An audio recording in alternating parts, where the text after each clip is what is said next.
Okay, Nifty வந்து next week எப்படி இருக்குன்றதை நம்ம பார்க்கலாம். அதாவது அதுக்கு முன்னாடி வந்து லாஸ்ட் வீக்கோடைய பர்ஃபார்மன்ஸை நம்ம வந்து பார்க்கணும். ஏன்னா அதை பொறுத்து தான் இப்போ அப்படியே கண்டினியூஷன் தான் வரும். ஆல்ரெடி ஒரு வீடியோ போட்டிருக்கோம், அதை செக் பண்ணி பார்த்துக்கோங்க. ஓகே, லாஸ்ட் வீக் வந்து எப்படி இருந்துச்சுன்னா ஓவரால் சம்மரி மாதிரி சொல்கிறேன். ஒரு நாள் வந்து பார்த்தீங்கன்னா ஆட்டோ செக்டர், ஒரு நாள் வந்து பார்த்தீங்கன்னா டிஃபென்ஸ் செக்டர், அது மாதிரி மாறி போயிட்டு இருந்தாங்க. அதுக்கான மெயின் ரீசன் என்னென்னா மார்க்கெட் வந்து ஓரளவுக்கு பாசிட்டிவ் டோனில் போயிட்டு இருந்துச்சு. அப்படின்னா ஜூலை லாஸ்ட்டில் வந்து பார்த்தீங்கன்னா ட்ரம்ப்போட டேரிஃப், அப்புறமா ஆகஸ்ட் ஃபுல்லாக வந்து டேரிஃப் வந்து 25%, 50% மாறி வந்ததுனால மார்க்கெட்டோடைய எல்லா ஷேர்ஸுமே வந்து பார்த்தீங்கன்னா டபான்னு கீழே விழுந்துச்சு. எல்லா ஸ்டாக்ஸோடைய ப்ரைஸுமே வந்து அடி வாங்குச்சு. எந்த ஸ்டாக்குமே வந்து விடலை. ஏன்னா வந்து மார்க்கெட் வந்து பார்த்தீங்கன்னா 24,300 அந்தளவுக்கு கொண்டு போனாங்க.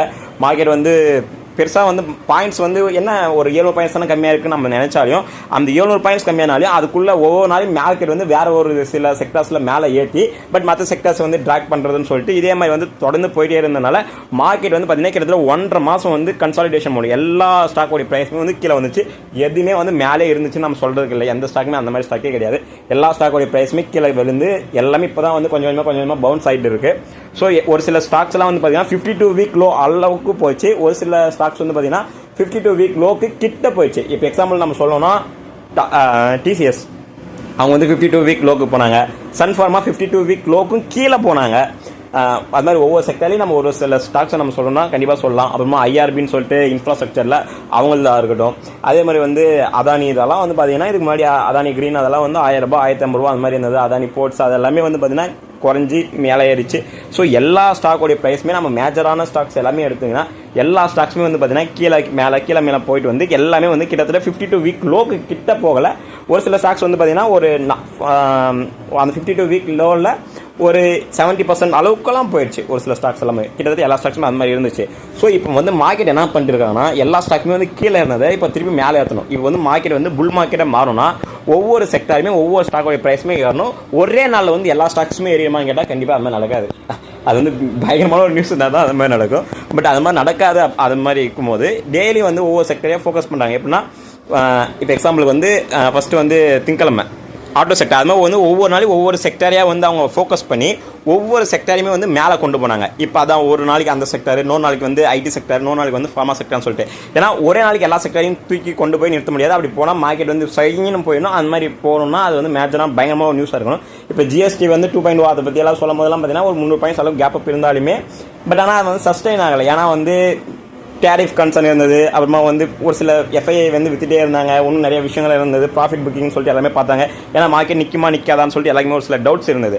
பட் ஆனால் இப்போது என்ன ஆயிடுச்சுன்னா இப்போ வந்து ட்ரம்ப்பும் மோடியும் பேசுகிறேன் அப்படின்ற மாதிரி சொல்லிட்டாங்க. ஸோ அதனால் வந்து அது ஒரு நல்ல ஒரு குட் நியூஸ். நம்ம வந்து யூஎஸோடைய ஃபெட் ரேட் கட் வருது நெக்ஸ்ட் வீக்கு. அதை பற்றி டீட்டெயிலாக பின்னாடி பேசுகிறேன் இதே வீடியோவில். அதுக்கப்புறமா இது மாதிரி இன்னும் நிறைய விஷயங்கள்லாம் இப்போ வந்து பாசிட்டிவ் சைன் தெரியறதுனால வந்து பார்த்தீங்கன்னா மார்க்கெட் வந்து ஓகே, மார்க்கெட் வந்து நெக்ஸ்ட் வந்து புல் மார்க்கெட் தான், அது வந்து மேலே தான் கொண்டு போகிறாங்க அப்படின்ற ஒரு சில விஷயங்கள் வந்து எல்லாருமே யோசிச்சு ஒரு சிலரெல்லாம் வந்து திங்க் பண்ணுறதுனால இப்போ வந்து ஒவ்வொரு செக்டரையாக ஃபோக்கஸ் பண்ணுறாங்க. இப்போ வந்து இதுக்கு முன்னாடி வந்து எல்லா ஸ்டாக்ஸையும் வந்து அடிச்சானுங்கல்ல, இப்போ வந்து ஒவ்வொரு செக்டரையாக ஃபோக்கஸ் பண்ணி அடித்த எல்லா ஸ்டாக்ஸையும் வந்து மேலே ஏற்றுறது. மேலே ஏற்றின்னு போய் திரும்ப வந்து அந்த பழைய நிலைமைக்கு, அதாவது அந்த ஜூலையில் இருந்துச்சு பார்த்தா, ஜூலை மிடில் வந்து பீக்கில் இருந்து பார்த்தீங்களா, அந்த மாதிரி கொண்டு போகிறது 25,600 பாயிண்ட்ஸ் அளவுக்கு இருந்தது அந்த டைமில். ஸோ அந்த பாயிண்ட்ஸ் போகிறதுக்குள்ளே எல்லா செக்டார் ஸ்டாக்ஸுமே வந்து அப்போ இதுக்கு முன்னாடி இந்த ரேஞ்சுக்கு வந்து கொண்டு போயிட்டு அதுக்கப்புறமா தான் மார்க்கெட் வந்து புல் மார்க்கெட்டாக மாறுச்சுன்னா நெக்ஸ்ட் அதை கொண்டு போகும்போது எல்லா செக்டரும் சேர்ந்து போகும். எந்த ஒரு ஸ்டாக்ஸையும் வந்து விடுபடாது அந்த இடத்துல. ஸோ இதுதான் வந்து மெயின் ஃபோக்கஸ், மெயின் டார்கெட்டாக இருக்கிறதுனால ஒவ்வொரு நாளைக்கும் ஒவ்வொரு செக்டராக ஃபோக்கஸ் பண்ணி ஒவ்வொரு ஸ்டாக்ஸோடைய ப்ரைஸையும் அந்த ப்ரீவியஸ் ரேஞ்சுக்கு கொண்டு வந்து நிறுத்திட்டு அதுக்கப்புறமா தான் வந்து பார்த்தீங்கன்னா மார்க்கெட்டை வந்து மூவ் பண்ணுறாங்க. ஸோ இதுதான் வந்து அங்கே நடக்கிற விஷயம். அதனால தான் வந்து பார்த்தீங்கன்னா ஒவ்வொரு நாளைக்கு ஒவ்வொரு செக்டரை ஃபோக்கஸ் பண்ணி அதை கொண்டு போகிறது.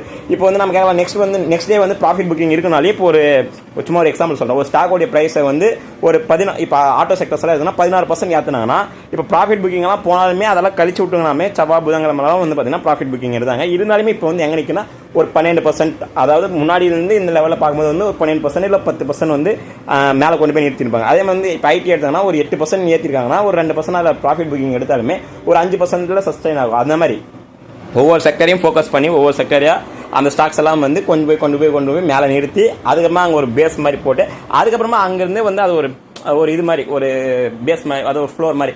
அங்கேருந்து வந்து பார்த்தீங்கன்னா ஸ்டாக் வந்து நெக்ஸ்ட் வந்து மார்க்கெட் என்ன ஒரு நியூஸ் வருது, இல்லை எப்படி இருக்கோ அதுக்கு அந்த மாதிரி ரியாக்ட் பண்ணி மேலே கொண்டு போகிறது அப்படின்ற மாதிரி தான் இப்போதைக்கு வந்து மார்க்கெட் இருந்துட்டு இருக்கு.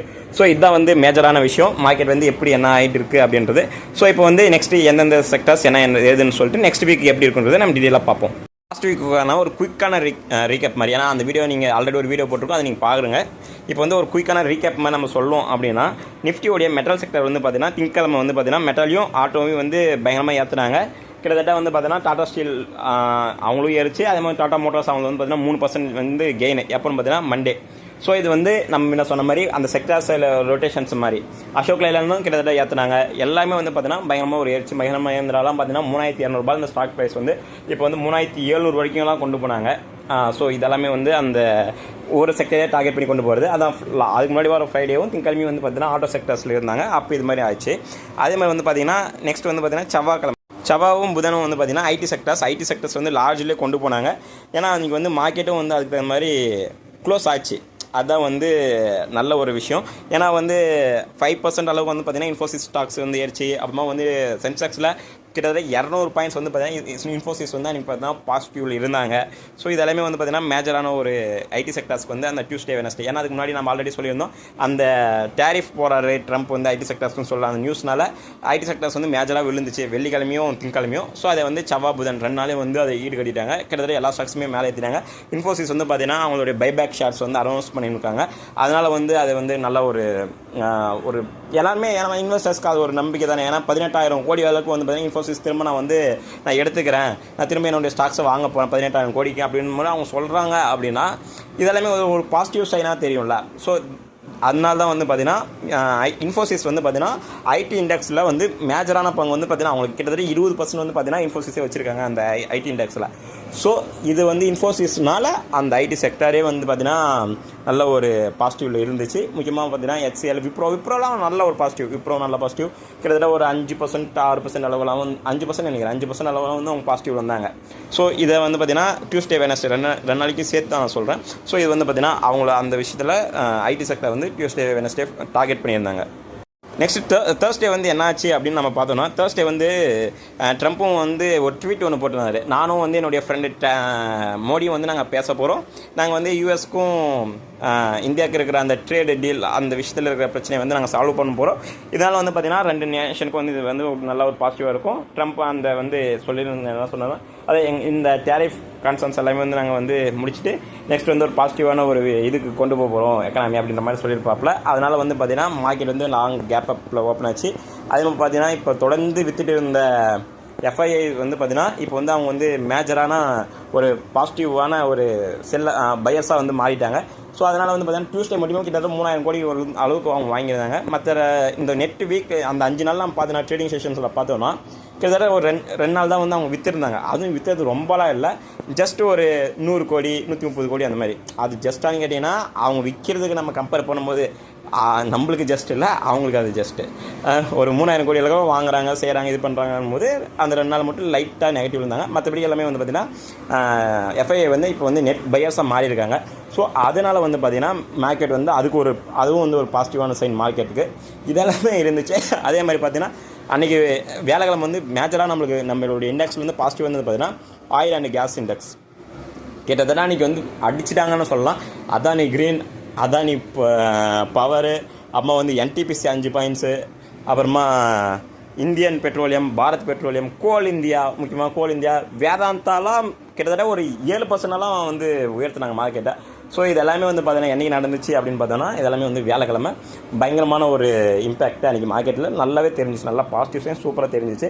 பட் ஓவராலாக மார்க்கெட் முடியும் போது வந்து பார்த்தீங்கன்னா மற்ற எல்லாமே வந்து ஐடி செக்டர்ஸில் வந்து கொஞ்சம் ப்ராஃபிட் புக்கிங் பண்ணாங்க. ஆட்டோ செக்டரில் ப்ராஃபிட் புக்கிங் எல்லாம் பண்ணல. மார்க்கெட் வந்து அது அன்றைக்கி வந்து ஒரு பெருசிய லெவலில் வந்து க்ளோஸ் ஆகிடுச்சா பாசிட்டிவ்னு கேட்டால் மார்க்கெட் பெருசாக இல்லை. பட் இந்த ஸ்டாக்ஸோடைய ப்ரைஸ் எல்லாமே வந்து மேலே கொண்டு போய் நிறுத்திட்டாங்க. அதே மாதிரி வந்து பார்த்திங்கன்னா இது எல்லாமே வந்து ஒரு பாசிட்டிவான சைன். நெக்ஸ்ட் எப்படி இருக்கும் மார்க்கெட் அப்படின்றதுக்கு வந்து பார்த்தீங்கன்னா ஃப்ரைடே நேற்று வந்து பார்த்தீங்கன்னா மார்க்கெட் வந்து ஒரு பாசிட்டிவான ஒரு சைனில் தான் முடிஞ்சது. கிட்டத்தட்ட ஒரு 100 பாயிண்ட்ஸ் அளவுக்கு பாசிட்டிவ். நேற்று வந்து பார்த்தீங்கன்னா டிஃபென்ஸ் செக்டார் நேற்று ஒரே நாளில் வந்து பயங்கரமான பாசிட்டிவ். அதே மாதிரி வியாழக்கிழமை வந்து பார்த்தீங்கன்னா அவங்களுடைய எல்லா ஸ்டாக்ஸோடைய ப்ரைஸுமே வந்து ஓரளவுக்கு பாசிட்டிவில் முடிஞ்சது. கிட்டத்தட்ட ஆல்ரெடி அந்த வீடியோவில் நம்ம பேசியிருப்போம். இது வீடியோவில் சொல்கிறேன். பாரத் எலக்ட்ரானிக்ஸ் மூலிமா பார்த்தீங்கன்னா 360 ரூபாயில் ஷேர் ப்ரைஸ் வந்து 400 ரூபாய்க்கு வந்துருச்சு. அதே மாதிரி ஒவ்வொரு விஷயத்தையும் நம்ம எடுத்து பார்த்தோம் அப்படின்னா எல்லாமே வந்து பார்த்தீங்கன்னா, அதாவது இந்த இதை பொறுத்த வரைக்கும் டிஃபென்ஸ் செக்டரை பொறுத்த வரைக்கும் வியாழன் வெள்ளி 2 நாளில் மட்டுமே வந்து பார்த்தீங்கன்னா அவங்களுடைய இண்டெக்ஸ் பயங்கரமாக உயர்ந்துச்சு.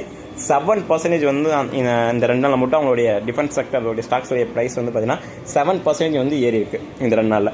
ஸோ இப்போ நேற்று வந்து பார்த்தீங்கன்னா மேஜரான ரீசன்ஸ் வந்து மார்க்கெட் மூவ் ஆனது வந்து பார்த்தீங்கன்னா டிஃபென்ஸ் செக்டர் தான். மற்றவங்க எல்லாருமே வந்து பார்த்தீங்கன்னா ஜஸ்ட் 0.5, 0.7, 0.8% இருந்தப்போ பாசிட்டிவ் சைனில் இருந்தப்போ, இவங்க மட்டும் நேற்று ஒரே நாள் வந்து பார்த்தீங்கன்னா 5% அளவுக்கு வந்து பாசிட்டிவ் இருந்தாங்க டிஃபென்ஸ் செக்டர்ஸ். ஸோ அதனால் இப்போ வந்து நெக்ஸ்ட் ஒவ்வொரு செக்டரையாக வந்து நெக்ஸ்ட் மாற்றி வந்துகிட்டே இருக்காங்க.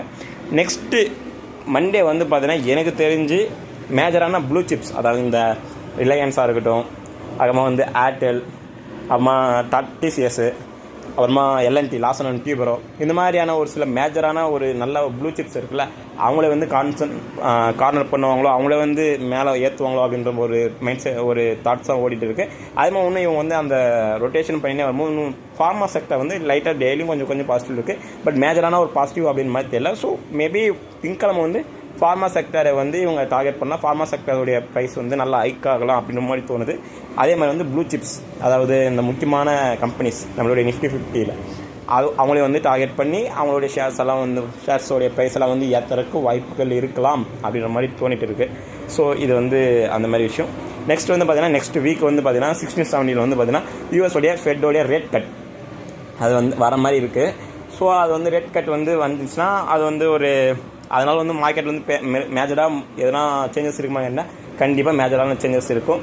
அதே மாதிரி வந்து பார்த்தீங்கன்னா இது வந்து இந்த வீக் வந்து பார்த்திங்கன்னா ரொம்ப கீயான முக்கியமான ஒரு வாரம். ஏன்னா எப்படி போக போகுது, ட்ரம்ப்பும் வந்து பிரைம் மினிஸ்டர் என்ன பேச போகிறாங்க அப்படின்ற விஷயம், அம்மா வந்து ரேட் கட்டோடைய விஷயம், இது மாதிரி மேஜரான அப்டேட்ஸ் எல்லாமே வர இருக்கிறனால இந்த வீக்கை வந்து நம்ம கொஞ்சம் நல்லா ஒரு இதாக இம்பார்ட்டண்ட்டாக வந்து பார்க்கணும். ஏன்னா அதை பொறுத்து தான் மார்க்கெட் வந்து நெக்ஸ்ட் எங்கே திருப்பி வந்து மார்க்கெட் இங்கே வந்து கன்சாலிடேஷன் மோட்லேயே வந்து சஸ்டெயின் ஆகுமா, இல்லை வந்து நல்ல ஒரு பீக்குக்கு வந்து ஒரு புல் மார்க்கெட்டாக மாறுமா அப்படின்றத நம்ம இந்த வீக்கை வச்சு தான் கொஞ்சமாச்சு நம்மளுக்கு தெரிய வரும். ஏன்னா எஃப்ஐஐ லாஸ்ட் வீக்கில் ஓகேவாக இருந்தாங்க, இந்த வீக்கில் எப்படி இருக்க போகிறாங்க அப்படின்றத நம்ம பார்க்கணும்.